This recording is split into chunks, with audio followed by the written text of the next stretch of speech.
ശ്യാൽകുമാർ, ഇവിടെ ഈ dry day മാറ്റുന്നതുമായി ബന്ധപ്പെട്ട ചർച്ചകൾ നടക്കുന്നുണ്ട്, ഉദ്യോഗസ്ഥല പഠനങ്ങൾ നടക്കുന്നുണ്ട്. ഡ്രൈ ഡേ ഒഴിവാക്കിയാൽ സർക്കാർ ഖജനാവിലേക്ക് എത്താൻ ഇടയുള്ള ശതകോടികളുടെ അധിക വരുമാനത്തെക്കുറിച്ച് ചർച്ചകൾ നടക്കുന്നുണ്ട്. ഈ പറയുന്ന മദ്യം വിൽക്കാനുള്ള സമയം നീട്ടുന്നതിനെക്കുറിച്ചുള്ള പഠനങ്ങൾ നടക്കുന്നുണ്ട്. അതുമായി ബന്ധപ്പെട്ട ഒരു ചർച്ചയല്ല, പല ചർച്ചകൾ നടക്കുന്നുണ്ട്. ഇത് പറഞ്ഞൂടെ സാർ? ഇത് പറയുന്നതുകൊണ്ട് പ്രശ്നം എന്താണ്? എന്തിനാണ് ഒരു ഗുപ്ത സ്വഭാവത്തിൽ ഇതിങ്ങനെ സൂക്ഷിക്കേണ്ട കാര്യം എന്താണ് ശ്യാൽകുമാർ?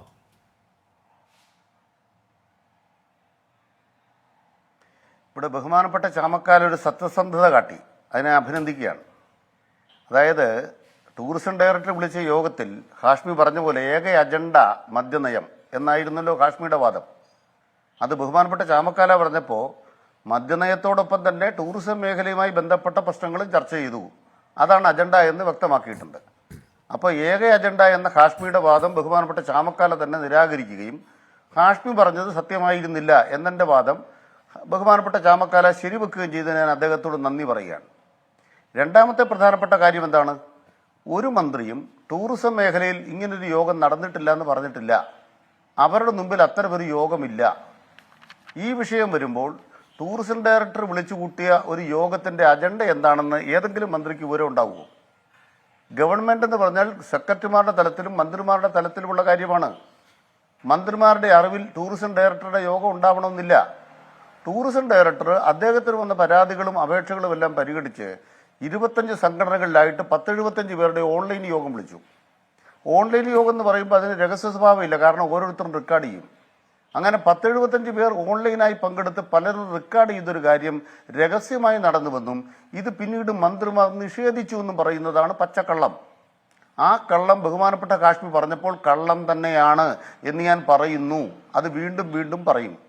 മൂന്നാമത്തെ കാര്യം, CPM സെക്രട്ടറി ഗോവിന്ദൻ മാഷയുടെ പക്കൽ ടൂറിസം ഡയറക്ടറുടെ യോഗത്തെക്കുറിച്ച് ആരും ചോദിച്ചില്ല. ചോദിക്കാത്തൊരു കാര്യം അദ്ദേഹം നിഷേധിക്കാത്തടത്തോളം കാലം അദ്ദേഹം കള്ളം പറഞ്ഞെന്ന് പറഞ്ഞാലും CPMന്റെ സെക്രട്ടറി എന്ന നിലയ്ക്ക് എനിക്ക് ചോദിച്ചു പോയേ മതിയാവും.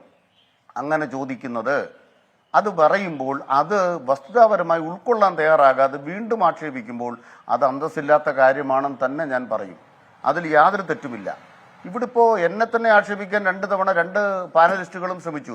ഹാഷ്മി അവർക്കൊരു പിന്തുണ കൊടുക്കുകയും ചെയ്തു. അതിനവർക്ക് അവരോട് ഹാഷ്മിയോട് നന്ദി ഉണ്ടാകും. എനിക്കതിന് പരിഭവമൊന്നുമില്ല. പിന്നെ ഏതെങ്കിലും ചർച്ചയിൽ ഒളിച്ചു പോകാൻ തീരുമാനിച്ചിട്ട് വന്നിരിക്കുന്നവരല്ല ഞങ്ങൾ. പക്ഷേ അവതാരകർ അന്തസ്സില്ലാതെ പെരുമാറിയാൽ അവിടെ വാക്കൗട്ട് ചെയ്യുക എന്ന് പറയുന്ന ജനാധിപത്യത്തിൻ്റെ രീതിയാണ്. ഉറപ്പായും അത് നാളെയും ഉണ്ടാകും. അത് മറുപടി ഇല്ലാഞ്ഞിട്ടല്ല. മറുപടി ഇല്ലയെന്ന് മാത്രമല്ല, ഇപ്പോൾ ഇവിടെ കേട്ട മാസപ്പടി ആരോപണം ഉണ്ടല്ലോ, എന്താ ഇപ്പോൾ കുഴൽനാടൻ എവിടെ പോയി? അതിൻ്റെ സത്യം എന്തായി? അതുകൊണ്ട് തന്നെ പറയാൻ ആഗ്രഹിക്കുന്നത്, ഉറക്കം കൊണ്ടൊന്നും നേരം വെളുക്കത്തില്ല. നിങ്ങൾ ആരെങ്കിലും കുറേ ആഖ്യാനം ഉണ്ടാക്കിയാലൊന്നും ഇത് കേരളത്തിലെ ജനങ്ങൾ വിശ്വസിക്കാൻ പോകുന്നില്ല. ഇവിടെ ഉയർന്നു വന്ന പ്രശ്നങ്ങൾ എന്താണ്?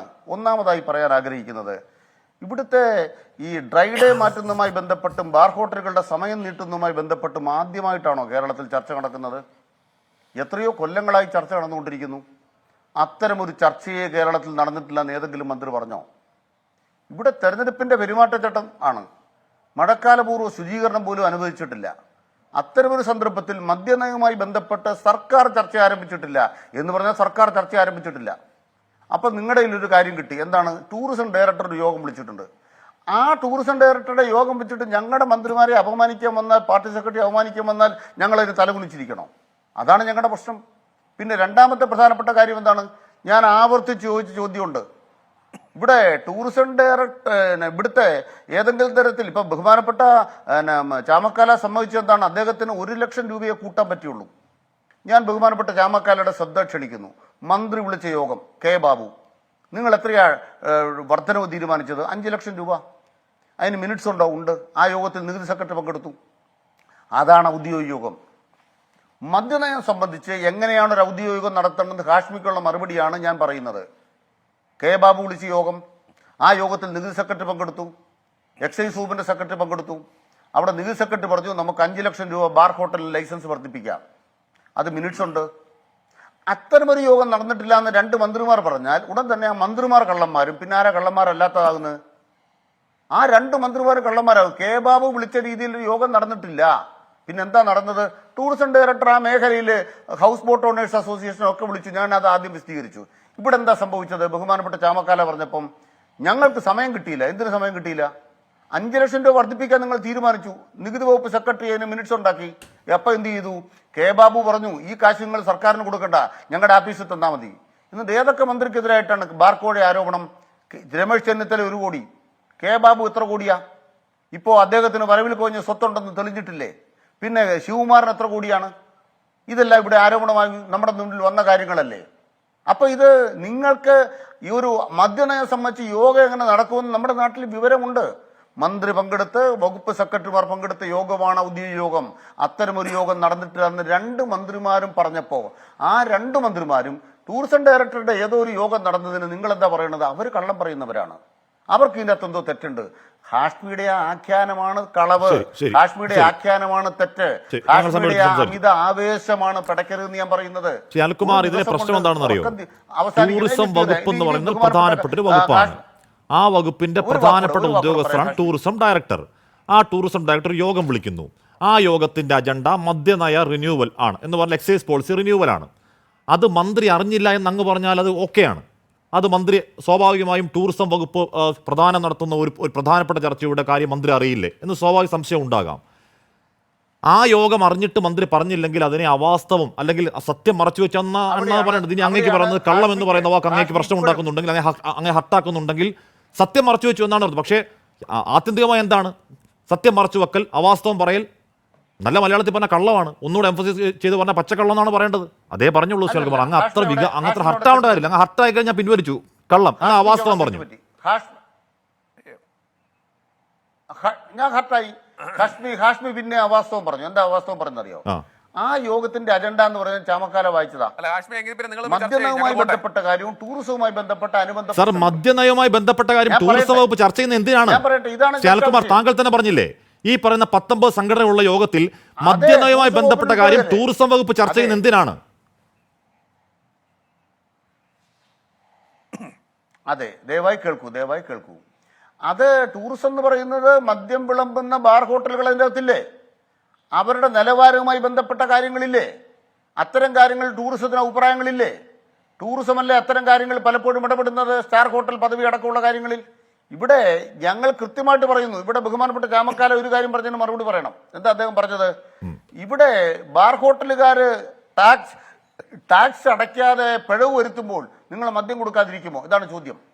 ഇക്കഴിഞ്ഞ ബഡ്ജറ്റിലൊരു നിർദ്ദേശം ഞാൻ ശ്രദ്ധപ്പെടുത്താം. എന്താ പറഞ്ഞതെന്നറിയാമോ?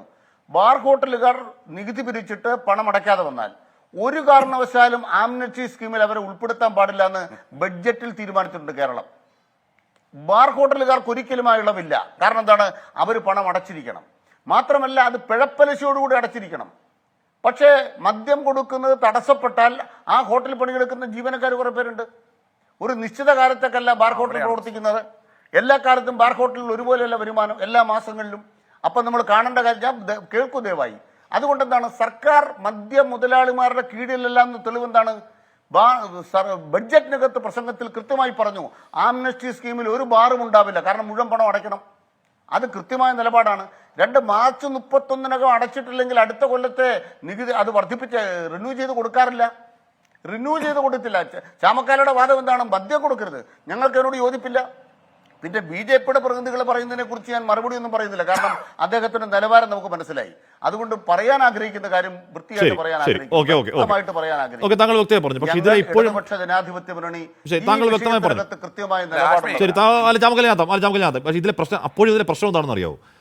ഇപ്പോഴും ടൂറിസം വകുപ്പ് യോഗം വിളിച്ചിട്ടുണ്ട്. ടൂറിസം സെക്രട്ടറി എന്ന് പറയുന്ന ആൾ അല്ലെങ്കിൽ അതിന് ഉന്നത ഉദ്യോഗസ്ഥനാണ്. ആ ഉന്നത ഉദ്യോഗസ്ഥൻ വിളിച്ച യോഗത്തിന്റെ പ്രധാന അജണ്ട എന്ന് പറയുന്നത് എക്സൈസ് പോളിസി റിന്യൂവൽ തന്നെയാണ്. എക്സൈസ് വകുപ്പിന്റെ പണിയായ എക്സൈസ് പോളിസി റിന്യൂവലിനെ കുറിച്ച് ചർച്ച ചെയ്യാൻ ഒരു യോഗം വിളിച്ച കാര്യം ടൂറിസം മന്ത്രിയും എക്സൈസ് മന്ത്രിയും പാർട്ടി സെക്രട്ടറിയും പറഞ്ഞിട്ടില്ല. അത് അറിയാവുന്ന വിവരം മറച്ചു വെച്ചതാണെങ്കിൽ അവാസ്തവം പറയലാണ്, കള്ളമാണ്, പച്ചക്കള്ളമാണ്.